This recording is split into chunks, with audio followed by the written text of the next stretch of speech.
The first question we had was more of an introductory question. So, who are you guys, and what is your job right now? So we are Regeneration Outreach Community. We serve people who are homeless or at risk of becoming homeless in the Brampton downtown area. So obviously we serve a variety of different populations. And I'm the program manager and social service worker, and Angela is the volunteer and retreat coordinator. How long has this program been running? Started in 1999, but it has grown in the last 6 years to be what it is today. Before it was just a breakfast program and it wasn't very big, but in the last 6 years it's grown and developed. Now we're looking at 365 days a year serving breakfast, but within the breakfast program we have other services that we offer where our guests can have access to a nurse, a foot care nurse, chiropractic care, hairstylist, a variety of other services and outreach that would allow them to have more dignity. So what services do you provide? So here at our location we offer showers and laundry. So we've had some of our working women come in. They come in first thing in the morning to use our showers and access our clothing room. So we have a free clothing room where our guests can get up to 12 items per month. So a lot of our working girls will come in to obtain their clothing as well. And any hygiene items that they would need for personal maintenance. Is this government funded or privately funded?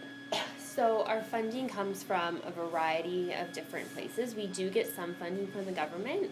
We also write a lot of grants. So a lot of our grants from Trillium and what are other grants? The government can supply money through there, but a lot of it is privately funded, as in we get a lot of donors and we do a lot of fundraisers. So I think the majority of our funding is through donations. And that would include a variety of different populations. So we have a partnership with numerous churches or faith-based communities that will partner with us to give gift in kind or through monetary donation. Also in volunteering, they'll support us.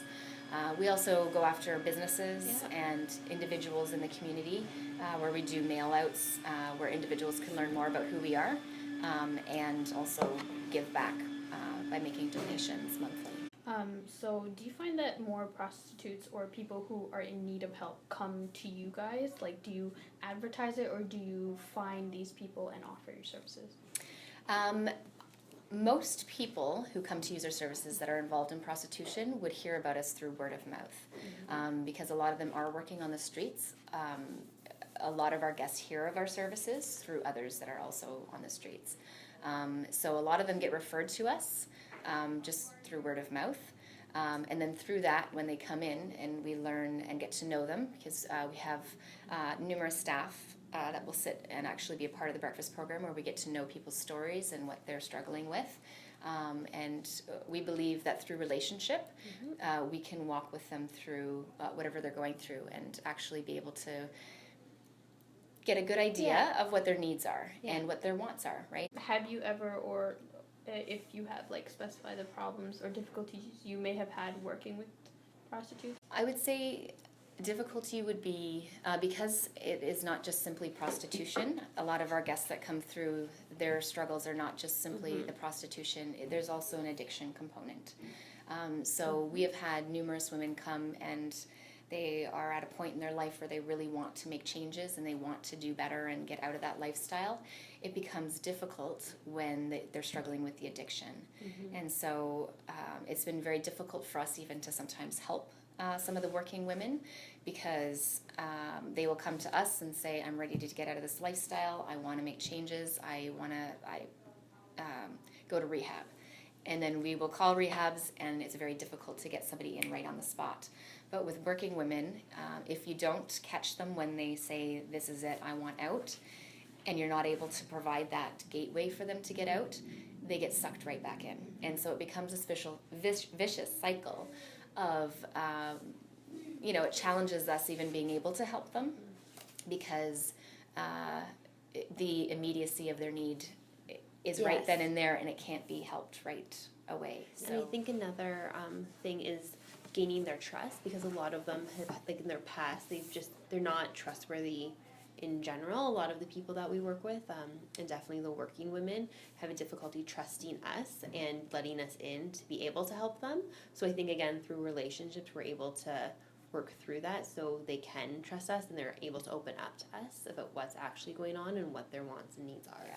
Well, in general, so far with our research, we've found out that Canada's laws on prostitution are very ambiguous. They prostitution is technically legal, but there's so many other factors surrounding it. Like, there's certain places you can't solicit prostitutes, which makes their job a lot harder.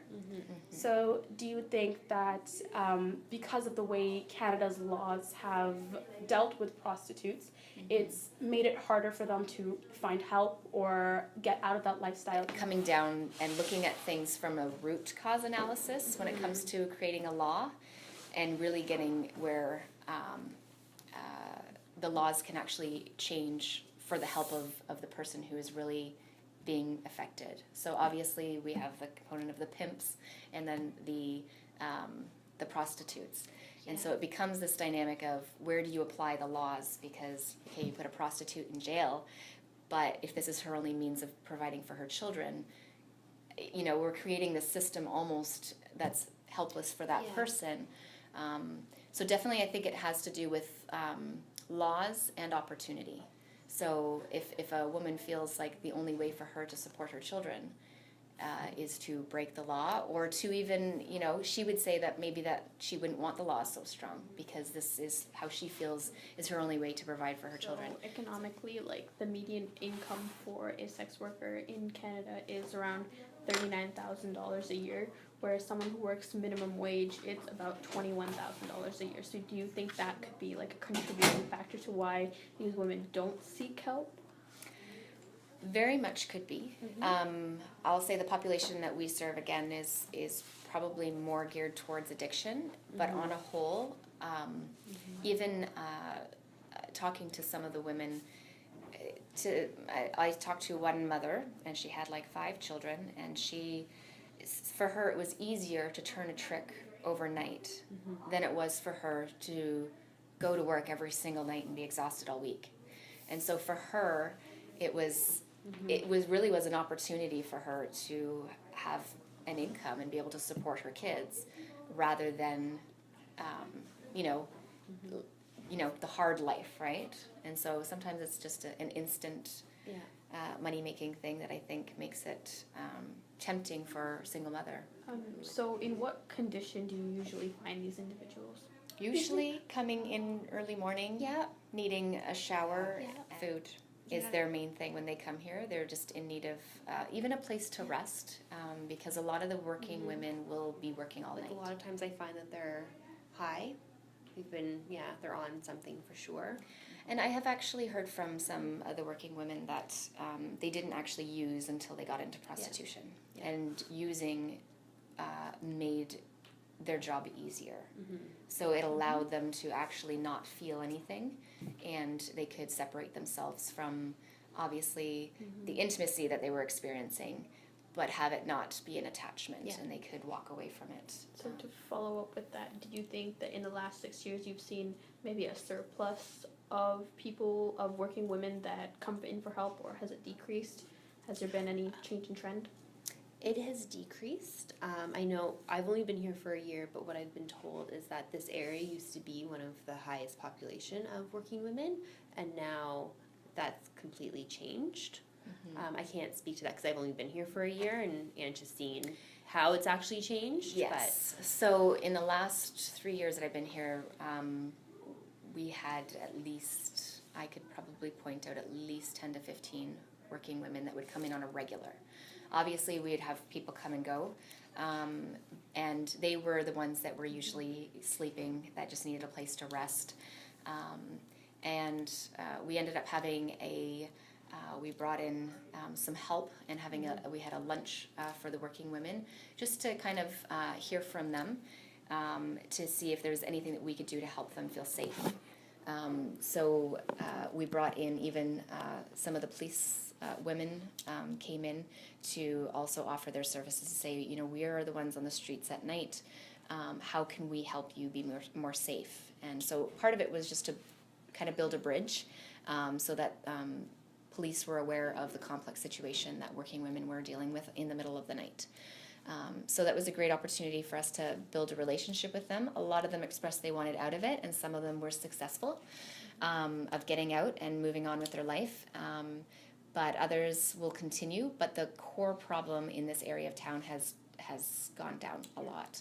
Church Street used to be a regular street where you could drive past any time, especially after dark, and find numerous working women here. But that is substantially decreased. From your 10 to 15, I feel like maybe on the regular there's 2 or 3 that I'm aware that are open to us. And what do you guys think about the certain stigma there is around the morality of prostitution?